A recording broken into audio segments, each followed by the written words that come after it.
September 11th, Hurricane Katrina, the Texas A&M bonfire collapse, and the Virginia Tech massacre. All events that shaped American history over the course of a 7.5-year period. We will assume for our purposes that in the middle of catastrophe, people experience emotions, fear, longing, anger, frustration, etc. Displays of emotional intelligence take place as people use the express emotions to help individuals rule. They're managing their emotions in an effort to provide support for one another. One unique example comes from September 11th, where, according to a study by German psychologists of text messages sent between 6:45 a.m. on September 11th, 2001 and 12:44 a.m. on September 12th, 2001 in the New York City area, over 573,000 lines of text were sent from 85,000 pagers. This suggests that in a time where text messaging was not a primary means of communication, that people used emerging technology to communicate emotion when physical contact wasn't possible.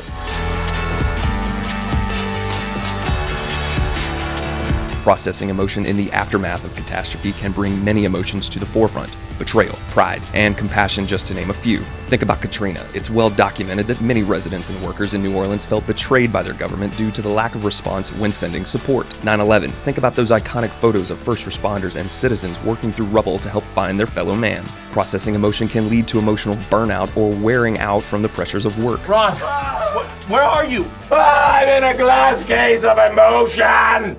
One great way to deal with burnout: participation in decision-making, or PDM. Two great examples of this can be found in the Virginia Tech students lobbying lawmakers for better gun control in the wake of the mass murder on their campus, and the spike in people enlisting in the military post 9/11. They're becoming part of the solution, and in doing so, relieving burnout.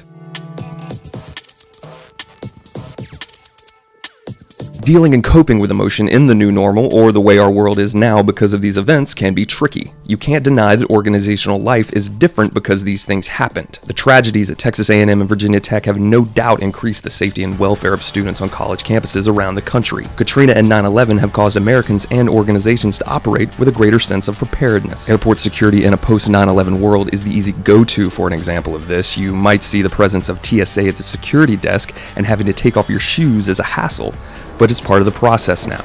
It is the new normal in our world, and it's a direct result of the tragedy that was 9/11.